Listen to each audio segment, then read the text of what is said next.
Business Continuity Planning (BCP). How does it work?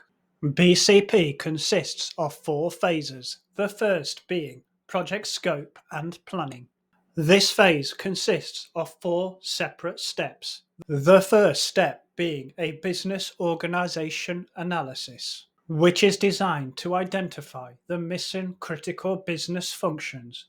Step 2 of Phase 1 is the formation of a BCP team, which includes representatives from the individual teams operating from the core business functions identified in Step 1. Step 3 is resource requirement, which involves understanding all the resources required for the BCP effort, such as hardware, software, testing, training, maintenance, staff, time, etc., etc. And step 4 is the legal and regulatory requirement to cover all eventualities of breaches or breaches of service level agreements, SLAs, etc., etc. This can be an in-house legal team or external legal advisors that are there to assist with any issues in event of a BCP being enacted. So that's phase 1. Now, phase 2 is an important aspect of the BCP, known as the Business Impact Assessment. This builds upon phase 1, converting the phase 1 outcomes into priorities, risks, and resource prioritization, which is covered under the 5 steps of the BIA. So, phase 2, step 1 is to identify the business priorities. An important keynote: these prioritizations can be performed using 2 approaches, the quantitative or qualitative approach. These usually include the common metrics such as maximum tolerable downtime, maximum tolerable outage, or recovery time objective. These form important SLAs. The RTO and the MTD were discussed in detail in my previous video, which should now flash at the top of your screen. Now, step 2 of phase 2 is the risk assessment or risk identification. An important keynote is not to forget the SLA associated with any of your cloud vendors in the case of a disaster. The next step follows the risk identification, being a likelihood assessment of any identified risk or risks materializing and creating a potential disaster. Nicely following step 3 is the impact assessment, step 4, which assesses the damage that could be caused by any risk materializing, usually represented under the metrics of exposure factor EF and ALE, annual loss expectancy, whereas the likelihood assessment uses the annualized rate of occurrence ARO metric. And following all these steps is the final step 5, which is resource prioritization, following the outcomes of all the steps before this. So that's phase 2 of 4.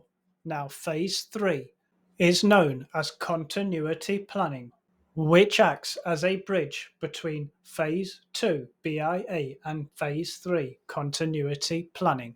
So continuity planning consists of 2 separate steps. Step 1 is the strategy development, which is based on the MTD, maximum tolerable downtime estimates, meaning the BCP team will decide the risk accepted versus risk mitigation via BCP, including the number of resources required for either approach. This leads to step 2, which is provisions and processes, which is the crux of the BCP, meaning the implementation of controls to protect people, buildings, facilities, and infrastructure such as IT.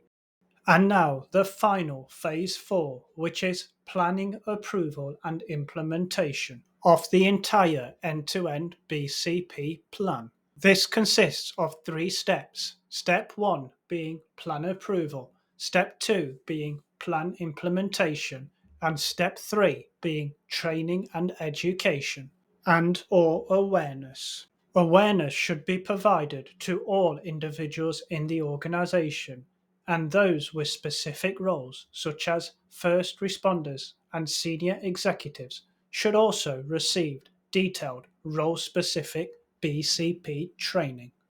So, to recap the 4 BCP phases, here they all are listed on a nice one-pager.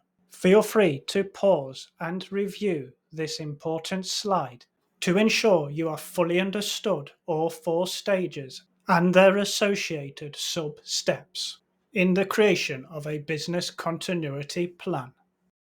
And now I wanted to create a special section in this video about common misconceptions many exam candidates have around BCP, including confusion with disaster recovery planning, which is not exactly the same as business continuity planning. Instead, DRP is like a sister process to BCP, but is totally separate.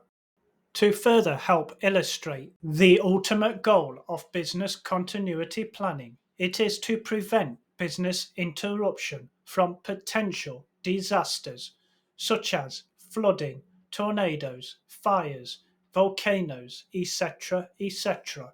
To bring this back even higher level, remember that the BIA is Business Impact Analysis or Assessment. The key is in the wording, aka Phase 2, which identifies critical systems and evaluates the potential disasters that could cause them interruption and in turn causing business interruption. A key note, always remember that human safety is always the number one priority. As business operations may be restarted, however, human life cannot. This is why BCP must cover, in this order, people, then the buildings, facilities, and then the infrastructure. Now, there are some further keynotes important to understand for the overall understanding of BCP and, in turn, the exam. However, I want to touch upon one specific point. A BCP should include a vital records program which identifies the critical business records or operations that must be backed up and restored in the event of a disaster scenario.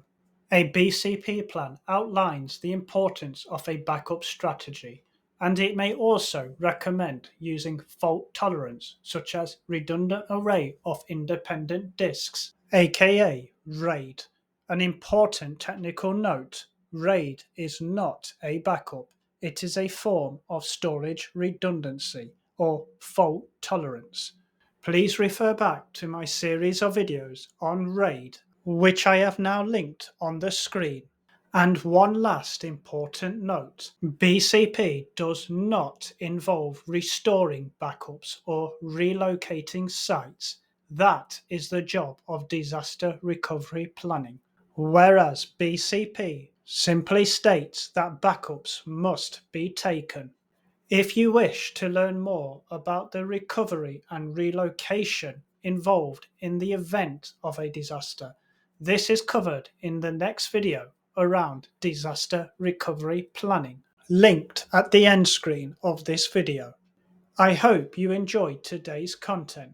It would be super fantastic if you could take a moment to like and subscribe, if not already, to this channel to ensure you do not miss any future videos of cybersecurity explained like I am a 2-year-old.